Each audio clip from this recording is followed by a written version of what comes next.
Buenos días a todos. Hoy nos toca el segundo capítulo de los Gálatas, que yo lo he titulado En defensa de la verdad. Gálatas capítulo 2. En defensa de la verdad. Del 1 al 5. Bueno, hoy se está disputando la Eurocopa. Yo estoy viendo todos los partidos, pero el siguiente mes va a haber algo que todavía me gusta más, que son las Olimpiadas. A mí me encantan las Olimpiadas. Y dentro de las Olimpiadas voy a ver lo que es lo mejor para mí, que es el baloncesto. Es ver a Francia, a Grecia, a Italia, a España y sobre todo a Estados Unidos.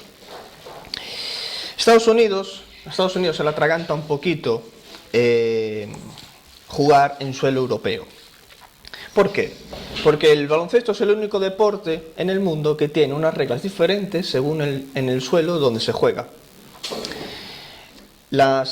El baloncesto nació en Estados Unidos, con unas reglas de Estados Unidos. Pero la FIBA en Europa adaptó otras diferentes. Son parecidas, pero diferentes. Y la NBA, cada vez que vienen jugadores de NBA aquí a jugar a Europa, se traban con las reglas. Y las normas FIBA aglutinan a todas las competiciones de todo el mundo y todos los equipos, menos los de la NBA. Cuando vienen a jugar a las Olimpiadas, reglas FIBA. Bueno, pues ¿por qué digo esto? Porque los judaizantes querían jugar con unas reglas NBA que se dieran en un contexto y en un momento preciso de la historia, que cuando se inventó allí el baloncesto, pero el mundo entero usa y se mueve por reglas FIBA. Las reglas NBA son para ellos. Las reglas FIBA son universales. Y esto es algo que es un paralelo quizás entre lo que querían hacer los judaizantes y lo que querían hacer los cristianos en el Evangelio verdadero.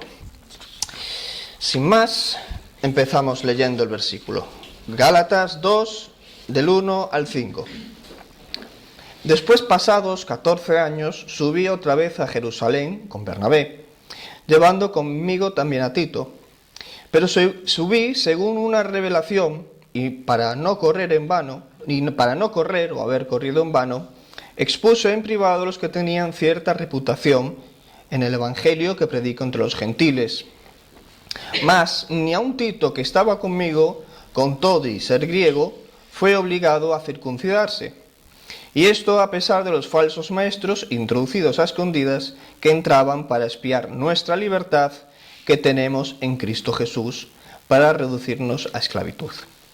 A los cuales ni por un momento accedimos a someternos para que la verdad del Evangelio permaneciese en nosotros. Versículo 1. Después, pasados 14 años, subí otra vez a Jerusalén con Bernabé, llevando también conmigo a Tito. Esto es el viaje a Jerusalén y la presentación del Evangelio a los apóstoles. Pero ¿por qué el porqué de la visita de Pablo y Bernabé a Jerusalén? ¿Por qué iban? Pues para abordar la controversia de la circuncisión. Porque ciertos judaizantes habían enseñado en Antioquía, que era una iglesia de mayoría gentil, que los convertidos varones, para ser salvos, debían de estar circuncidados por el rito de Moisés.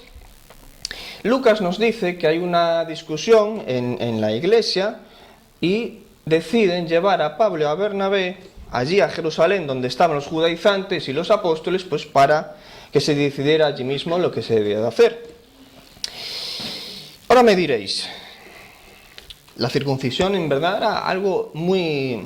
es una pequeñez, ¿no? No tiene mucho que decir, ¿no? Quizás. Es una pequeñez. Pero se estaban molestando mucho Pablo y Bernabé y la Antioquía, que si circuncidamos, que no, que sí, para salvación.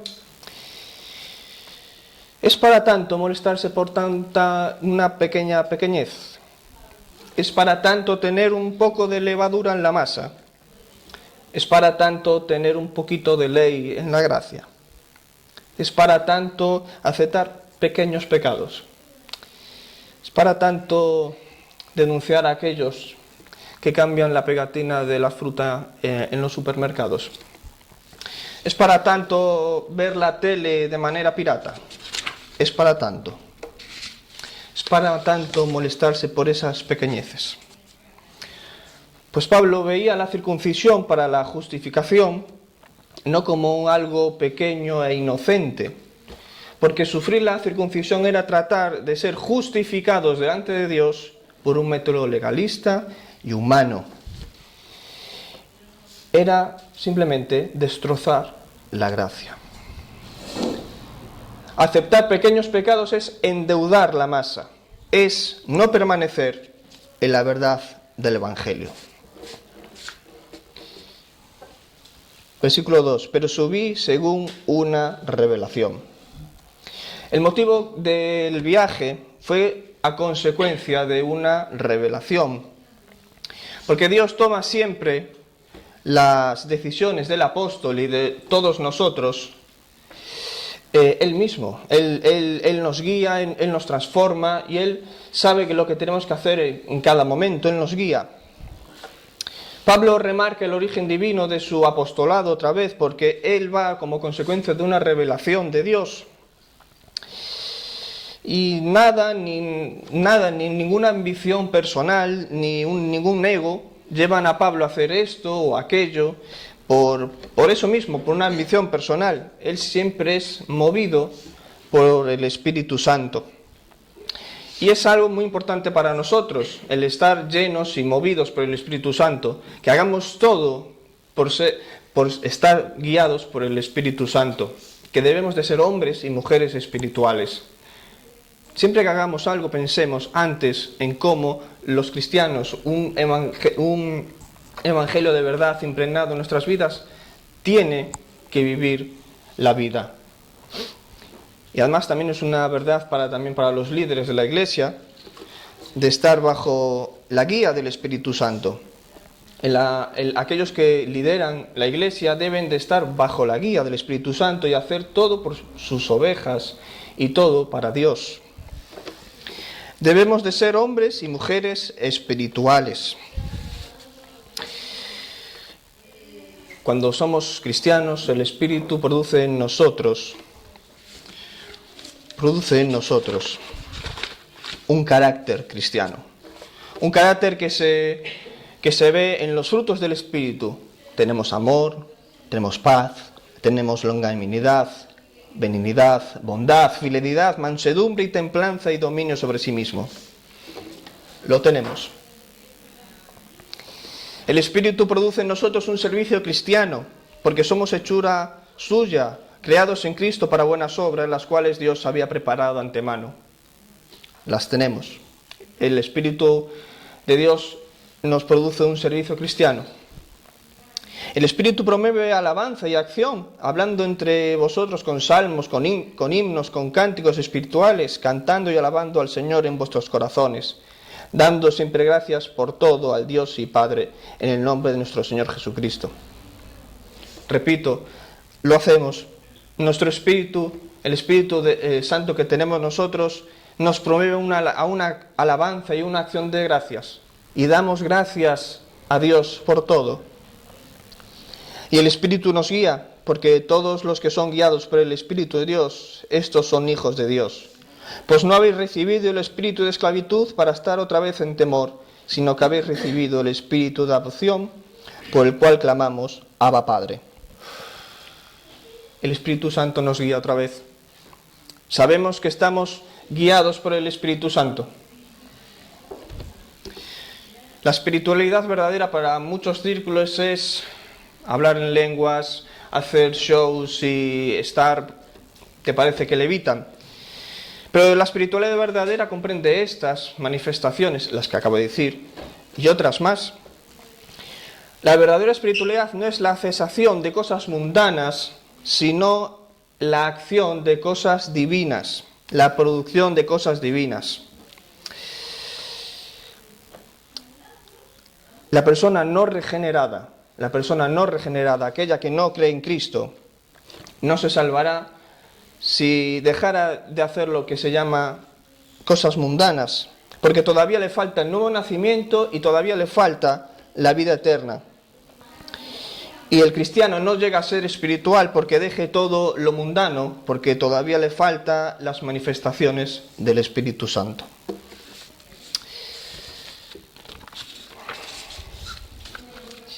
Seguimos en el 2. Pero subí según una revelación, y para no correr o haber corrido en vano, expuse en privado los que tenían cierta reputación en el Evangelio que predico entre los gentiles. La presentación del Evangelio, los que tenían reputación, esto es a los apóstoles, a las columnas de la iglesia de Jerusalén.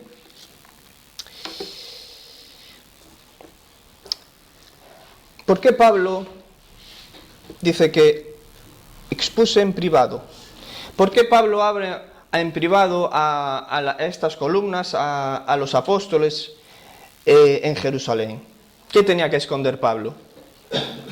¿Acaso tenía miedo Pablo de que el evangelio que había sido comisionado era mentira? ¿O tenía alguna duda? ¿O tenía verdades con mentiras?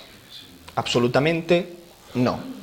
Pablo sabía que el evangelio que él había predicado era el evangelio que había sido comisionado por Cristo y no tenía ninguna falla. No tenía duda de que la doctrina que predicaba era la verdad. Porque los puso en privado, debemos de buscarlo en otra cosa. Él quería ir con los apóstoles y con las columnas de Jerusalén a presentarles el evangelio que él había predicado entre los gentiles, y si los apóstoles pues tenían alguna duda que resolver o cualquier otra cosa, tendrían que hacerlo mejor en privado, fuera de una masa llena de gente que puede llevarlos a la histeria. Porque cuando uno presenta o hace alguna declaración delante de mucha gente, podemos caer en la trampa de que una persona lleva la histeria a la masa y al fin y al cabo no se puede discutir con 40 personas a la vez.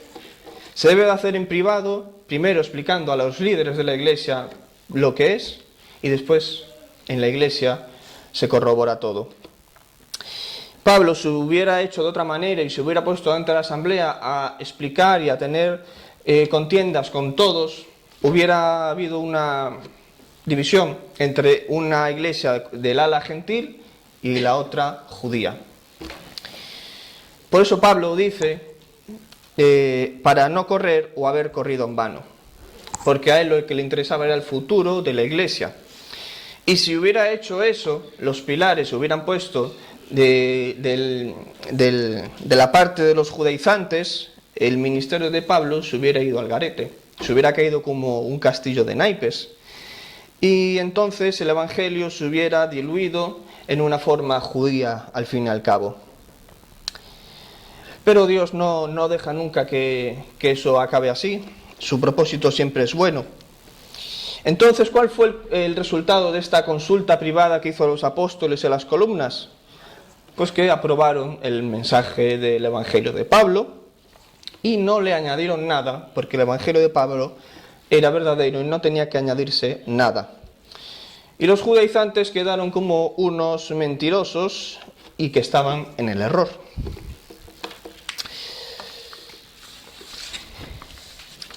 Ahora, lo que es el tema de circuncisión, pasamos al versículo 3 y al 5. Mas ni aun Tito, que estaba conmigo, con todo y ser griego, fue obligado a circuncidarse. Y esto a pesar de los falsos hermanos introducidos a escondidas, que entraban para espiar nuestra libertad que tenemos en Cristo Jesús, para reducirnos a esclavitud, a los cuales ni por un momento accedimos a someternos, para que la verdad del Evangelio permaneciese en nosotros. Los judaizantes visitaban las iglesias de Galacia exigiendo la circuncisión y el sometimiento de la ley a los gentiles. Y además se presentaban en el nombre de los apóstoles, cosa que era mentira, porque Tito había subido anteriormente a Jerusalén a hacer alguna consulta y él, aun siendo griego, no fue obligado a circuncidarse. Pedro mismamente también dijo que imponer a los gentiles ritos y ceremonias obligatorios era tentar a Dios. En Hechos 15:10 lo podemos ver. El Evangelio es un mensaje de salvación sin obra alguna del hombre. Pablo lo enseña enfáticamente. Pablo rechazaba la circuncisión como salvación. Lo contrario a ese evangelio de salvación por la sola gracia, por solo la fe, era lo que hacían los judaizantes, que a la fe y a la gracia se le añadían las obras. Pedro y Santiago también en el concilio aceptan que el evangelio es por pura fe, por pura gracia, sin ninguna obra alguna o circuncisión. Entonces se está mostrando la unidad de la Biblia, la unidad del Evangelio y la unidad de los apóstoles, que cualquiera que fuera el que le estaba sido comisionado, fuera Pedro o fuera Pablo, había una unidad doctrinalmente, porque era Dios mismo el que estaba comisionando a esos hombres y Dios hace todo perfecto. No había fisuras en las doctrinas de Pablo, de Pedro o cualquiera de los apóstoles.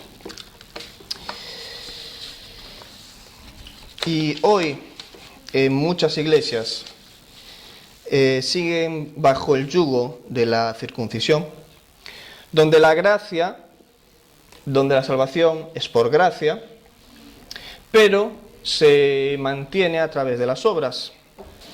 Y ya no es Dios quien es exaltado por esta salvación, sino que a través de su dar mi salvación, soy salvo.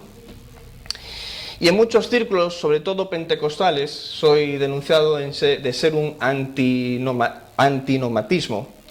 Es una doctrina herética que quiere decir salvo, siempre salvo.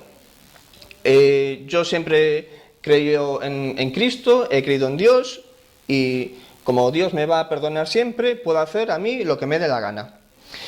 Tengo un pase VIP por gracia, y nuestros actos, nuestras obras son irrelevantes porque supuestamente somos salvos. Y por el contrario, para mí ellos definen una salvación cargada de circuncisión. Han creído por gracia, pero la gracia no es suficiente para cambiar al hombre.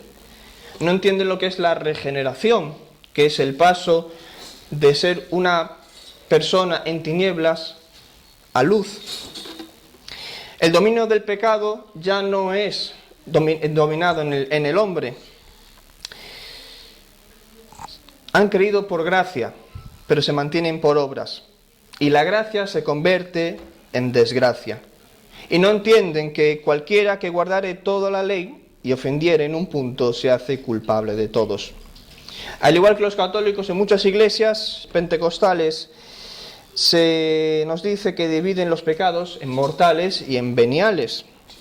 Por este pecado la pierdes, por este pecado no la pierdes, y al fin y al cabo no hay unidad en lo que uno dice. Todavía hay circuncisión en estas iglesias porque están buscando guardar la ley, una ley deformada a su imagen y semejanza. Debemos de oponernos a esta clase de evangelio, al igual que se opusieron los falsos hermanos que buscaban imponer la circuncisión. Versículo 4. Y esto a pesar de los falsos hermanos introducidos a escondidas que entraban para espiar nuestra libertad que tenemos en Cristo Jesús, para reducirnos a esclavitud.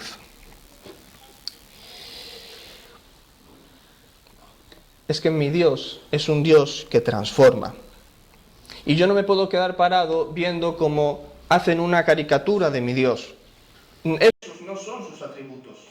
A mí Dios no me deja tirado cuando peco. Y peco porque soy pecador. No soy pecador porque peco. Soy pecador, pero no estoy atado por el pecado. Tengo una naturaleza nueva que ansía las cosas de Dios y aborrece la oscuridad. Que peco porque no voy a ser culpado. Que puedo hacer lo que quiera. Entonces me voy a vivir la vida loca porque no hay castigo, porque soy siempre salvo. amigo, no has entendido el Evangelio, ni lo que es la santificación, ni la regeneración. No podemos vivir deliberadamente en pecado si en verdad hemos creído en el Evangelio, porque hemos nacido de nuevo. La gracia nos lleva a la obediencia. La circuncisión de estos hombres, de los judaizantes, y la de hoy en día enfatizan muchas cosas. Enfatiza los cambios externos y no los internos, como los fariseos que le denunciaba Jesús diciendo: «Ay, vosotros, escribas y fariseos hipócritas, porque sois semejantes a sepulcros blanqueados, que por fuera, la verdad, se muestran hermosos, mas por dentro estáis llenos de huesos, de muertos, de todo el mundo». El legalista lucha contra el pecado por medio de tipo de no hagas esto, no hagas lo otro, no utilicen eso, no probar aquello. Pero los que hemos muerto en Cristo hemos sido libertados de esa obediencia por esfuerzo, por así decirlo, para complacerlo. No fumar, no ser un alcohólico, todas esas cosas no es el medio, es el resultado de una vida nueva en Cristo. No se puede dejar el pecado por ser un asceta. El legalista además lucha contra el pecado por motivaciones equivocadas. El cristiano ha entendido el Evangelio por amor, que Dios ama a este hombre, a mí, y que yo no quiero desagradarle, yo no quiero contristar al Espíritu Santo. He visto la gracia a favor mío y no quiero desechar tan grande regalo. En cambio, el legalista pues lucha contra el pecado por motivaciones como que tiene quizás una conciencia más tranquila, porque ¿quién va a querer irse al infierno sabiendo que hay un cielo? Entonces no lo hacen por amor a Dios, sino que lo hacen por miedo y por amor a uno mismo. A mí, porque muchas veces el legalista es por una apariencia de piedad. Fuera tengo que comportarme así, pero en casa hago lo que quiero. Y en definitiva es para muchas veces agradar al ojo humano, al ojo humano del que me ve y al mío también. Porque la vuelta de perder a a tener la salvación es producida por el hombre y no por Dios. Entonces es una obra del hombre, Dios no es exaltado. El legalista está convencido de que cumplir la ley rigorosamente no solo gana la aprobación de Dios, sino que todas sus bendiciones. Dice más adelante en Gálatas: «De Cristo os desligasteis los que por la ley os justificáis, de la gracia os habéis caído». ¿Y qué nos dice la Biblia? Que en Cristo los creyentes tienen la libertad como camino de salvación. Tienen libertad de ley como camino de salvación. Y la libertad de ceremonias y de ritos y regulaciones externas como forma de vida. Como Cristo nos redimió de la maldición de la ley, como dice en Gálatas 3:13, los cristianos están bajo una nueva ley, totalmente diferente. Nos lo dice en Romanos 8, la ley del Espíritu de vida en Cristo me ha librado de la ley del pecado y de la muerte. Somos libres del pecado, pero somos esclavos de Cristo porque hacemos lo que Cristo nos pide. Porque tenemos un corazón que ama a Cristo, y aquel que tiene a Cristo en su corazón no puede desagradar a Cristo, porque es un tesoro tan bonito y un tesoro tan grande que seríamos unos necios si no fuéramos sus esclavos. La libertad cristiana no es una ocasión para pecar. Al ser hechos libres en Cristo, perdemos nuestra libertad para pecar. En Cristo, tras haber sido libertados del pecado, somos siervos de justicia. Somos esclavos de la justicia de Dios. Porque vosotros, hermanos, a libertad fuisteis llamados, explica Pablo. Solamente que no la uséis, la libertad, como ocasión para la carne, sino servíos por amor los unos a los otros. Y Pedro también nos dice, actúen como libres, pero no como los que tienen libertad como pretexto para hacer lo malo, sino como siervos de Dios. ¿Cómo consigo esa libertad en Cristo y esa libertad del pecado? Pues la libertad la da Cristo a todo aquel que cree. Dice Colosenses, el cual nos ha librado de la potestad de las tinieblas y trasladado al reino de su Hijo amado. Cristo libera al que cree en él de la libertad, de la esclavitud del pecado, de la esclavitud del legalismo, y le da una libertad en Cristo. ¿Pero qué es esclavitud? ¿Por qué es una esclavitud? Porque somos esclavos de un amo que es bueno y que quiere todo lo bueno para nosotros.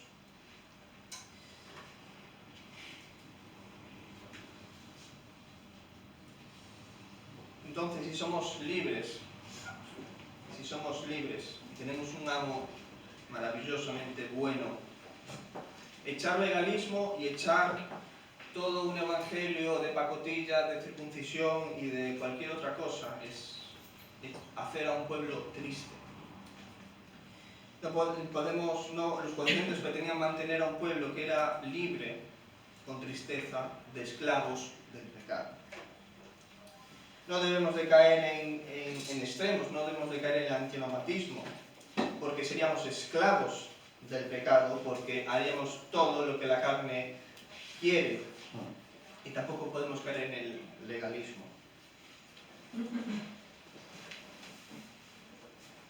Somos cristianos, somos libres, pero somos esclavos de Cristo. Somos esclavos de Cristo porque no tenemos opción, con este corazón que tenemos de carne, de hacer las cosas malas. Y ahora me diréis, pero es que yo peco, cierto, pero no practicas el pecado. Esa es la cuestión del cristiano. Esa es la cuestión del cristiano. Dice Romanos 6.1, ¿qué pues diremos? Perseveraremos en el pecado, es decir, habitar, vivir continuamente. Perseveraremos en el pecado para que la gracia abunde. En ninguna manera. Porque los que hemos muerto al pecado, ¿cómo viviremos aún en él? ¿O no sabéis que todos los que hemos sido bautizados en Cristo, hemos sido bautizados en su muerte? Porque somos sepultados juntamente con él para muerte por el bautismo, a fin de que, como Cristo resucitó de los muertos por la gloria del Padre, así también nosotros andemos en vida nueva. Y el versículo 5 acaba, porque Pablo y Bernabé se niegan a ceder a esas presiones para mantener la verdad del Evangelio. Así que cuando Pablo habla de la verdad del Evangelio, nos está diciendo por lógica que existe un Evangelio falso. Era el Evangelio falso de los que predicaban los judaizantes. Además, no satisfechos con practicar el Evangelio falso, los judaizantes estaban espiando al Evangelio. Los creyentes en la actualidad necesitamos aprender de Pablo y de los colaboradores que defendían la verdad, defendían la libertad del Evangelio por fe, la libertad del hombre con Dios. Les interesaba la verdad del Evangelio, la doctrina del Evangelio, lo que decía el Evangelio. No le importaba a Pablo, a Bernabé o a estas personas quedar bien con todas las denominaciones, quedar bien con católicos, adventistas, testigos de Jehová. No querían ser ecuménicos. Pero, aunque tengamos diferencias con algunas denominaciones cristianas, que hay denominaciones que se dicen ser cristianos y no lo son, debemos de estar unidos en lo que es realmente importante.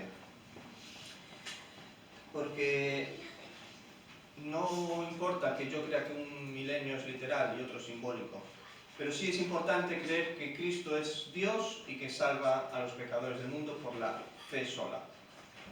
Si alguien difiere ahí, señores, no es cristiano. Estos versículos nos enseñan la importancia de la verdad, que el Evangelio no es una invención humana, que no es una opinión personal de alguien loco de hace 2000 años y que algunos lo siguieron. No, es la verdad absoluta. Es la verdad absoluta. Cuando yo estudiaba filosofía decían que no había verdades absolutas. Mentira, las hay. Es el Evangelio. Es la verdad absoluta de la salvación a toda la humanidad que cree por fe. Y como cristianos tenemos esa responsabilidad de defender la verdad, esta verdad con convicción y cuando se enfrenta a distorsiones de otros hombres. También podemos aprender la resistencia a la presión, porque es fácil ceder ante la presión, porque muchas veces se nos dice y se nos habla de Dios despectivamente y nosotros quizás a veces nos callamos o evitamos esas cosas. Pero como Pablo, como Bernabé y ellos defendieron la verdad del Evangelio delante de esos judaizantes, nosotros también debemos de ser valientes y defender lo que creemos, incluso si esto significa morir por el Evangelio. También estos versículos nos enfatizan la unidad del cuerpo en Cristo, porque las diferencias entre los creyentes son evitables, como antes decía, pero aunque tengamos diferencias, como Antonio y yo tenemos diferencias, pero estamos aquí mismamente, no deben dividirnos. En cambio, debemos de unirnos en defensa de la verdad del Evangelio, reconociendo que todos somos parte de un mismo cuerpo y compartimos una misma fe. ¿Hay algún área en tu vida que esté cediendo a la presión y comprometiendo la verdad del Evangelio? ¿Hay algo en tu vida que esté cediendo a la presión y comprometiendo la verdad del Evangelio? ¿Cómo podemos entonces fortalecer nuestra convicción en la verdad del Evangelio? ¿Cómo podemos unir nosotros creyentes para defender la verdad del Evangelio en nuestra comunidad? Son retos que tenemos por delante. En un mundo tan caótico y de pensamientos tan extraños, debemos de estar juntos en la verdad, defendiendo la verdad de Cristo y la verdad del Evangelio. La verdad del Evangelio que es por pura gracia, por pura fe, aquel que cree es salvo, simplemente. ¿Y cómo podemos no ceder ante la presión? Muy fácil, leyendo la Biblia, impregnándose de Biblia. Aquel que ya no tiene sangre, como decía Spurgeon, sino que tenía biblina. Cuando uno está lleno del Espíritu Santo en ese sentido, está lleno de Biblia, no le importa la presión, no le importa lo que dice cada uno, sino que simplemente quiere enseñar la verdad y estar comprometido con la verdad. Así nos podemos convencer y estar convencidos de la verdad del Evangelio. Y cuando uno tiene este espíritu, podemos estar unidos a otros creyentes, porque nosotros mismos los alentamos a seguir este ejemplo de defender la verdad del Evangelio.